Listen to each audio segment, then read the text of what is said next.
পরীক্ষা প্রস্তুতি নিয়ে এসছো?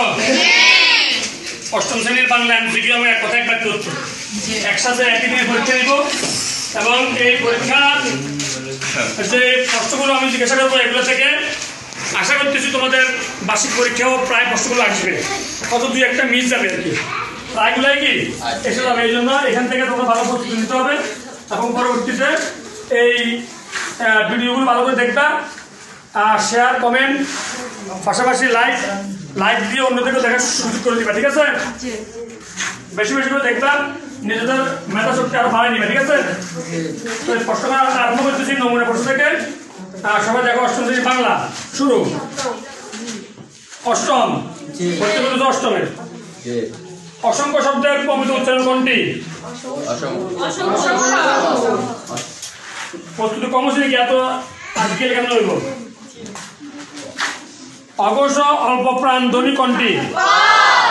মাশাআল্লাহ, এই না শব্দ মেয়েদের আমার এখানে অনেক শব্দ আছে, আওয়াজ না হলে হইব? মনে পেয়েছে?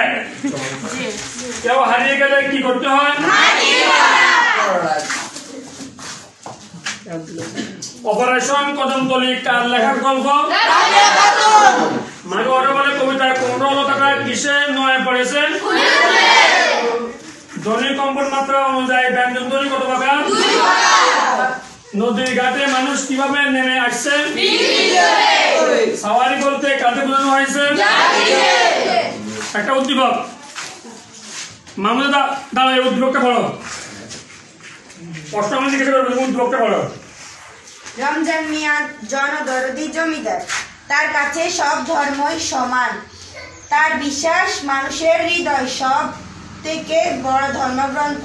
মাশাআল্লাহ, ঠিক আছে। উদ্দীপকের সঙ্গে কোন কবিতার বিষয়বস্তু মিল রয়েছে? উদ্দীপকের রমজান মিয়া যেভাবে কাজী নজরুল ইসলামের প্রতিনিধি হয়ে উঠেছেন। জহির রায়হানের বিখ্যাত চরিত্র কোনটি? মোহাম্মদ শহীদুল্লাহ কত সালে মারা যান? পদ্য শব্দের ভেদ বাক্য কোনটি? বাংলা ভাষার শব্দ গঠনের প্রধান উপায় কয়টি? পণ্ডসম কবিতা কেমন ছিলেন ভূত ছাড়াবো? পরবর্তীতে আসো, বিশ্ব পরিবেশ দিবস কত তারিখে?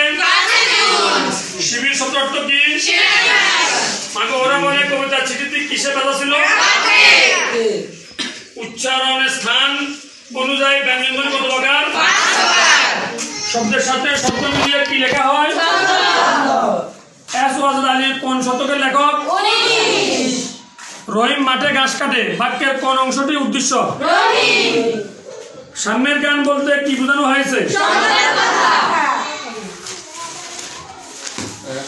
যোগাযোগের ক্ষেত্রে কয়টি ধরন রয়েছে? মাগো ওরা বলে ওরা কারা? সাওয়ারি শব্দ অর্থ কি? লোহিত সাগরের তীরে কোন দেশ অবস্থিত? বাক্যের কয়টি অংশ? রক্ত শুষা খাইছে অজম বলতে অজম করতে দিব না, কে বলেছে? এবার আসে এক কথা একবার প্রস্তুত। একই সাথে আমরা দুটাই নিয়ে নিচ্ছি যেহেতু সময় আমাদের কম। ধ্বনি তার ধ্বনি বৈশিষ্ট্যের অনুযায়ী ধ্বনির নাম কি? শব্দের লেখো। চতুর্ভুজ শব্দের সঠিক ভেদ বাক্য কি? হুমায়ুন আহমেদের লেখা বাংলা সাহিত্যের পরিচিতমূলক বইটির নাম কি?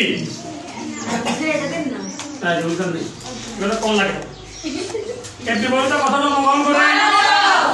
উসমানের ছেলের নাম কি? বনের কোন গাল হৃদয়ের পাশে ডেকে নিয়ে যায়? কন্ডসম কবিতা মানুষের দাঁত মেরেছে কে? সাত শব্দ অর্থ কি? গান গাইতে হবে কোথায়? উসমানের জমির প্রকৃত মালিক কে? শিউলি কনফুলের মালা গাঁথতে বলে ভাবলো। সময়ের প্রয়োজনে গল্পটি কোথা থেকে নেওয়া হয়েছে? শব্দনৃত্য কত প্রকার? রবীন্দ্রনাথ ঠাকুর কত সালে নোবেল পুরস্কার পান? জহির রায়হান কত সালে জন্মগ্রহণ করেন? ডক্টর সুল কিসের মতো যোগ গল্পটিকে লিখেছেন? বনের কোন গাছ হৃদয়ের পাশে ডেকে নিয়ে যায়? পেরেছে? আরো কিছু আমি থেকে জিজ্ঞাসা করতেছি, কবির ভাষায় কয়টি রূপ আছে? ফিলফিল করে মানুষ কথা নেমেছে? পাগলামি শব্দটি কোন প্রত্যয়? এক কথা বাক্য উত্তর। জয়দানে বিখ্যাত চরিত্র কোনটি? কবিতার কিসের গানে কথা বলা হয়েছে? বাংলা বাক্যের উদ্দেশ্য কোথায় বসে? আলহামদুলিল্লাহ, অষ্টম শ্রেণীর প্রস্তুতিটা অত্যন্ত ভালো হয়েছে। আজকে আমরা বাংলা পরীক্ষা নিয়েছি। অবশ্যই সকলে পরীক্ষার জন্য এই ভিডিওগুলো বাড়িতে আরো ভালো করে দেখবে, ঠিক আছে? ইউটিউবের মধ্যে থাকবে, ফেসবুক পেজে থাকবে, এবং অন্যদেরকে এগুলো শেয়ার করে দিবে, কমেন্ট করবে, যেন আরো ভালোভাবে তোমরা আমার সামনে আরো প্রস্তুতি নিতে পারো। কেমন? সবাই ভালো থাকো, আল্লাহ হাফেজ।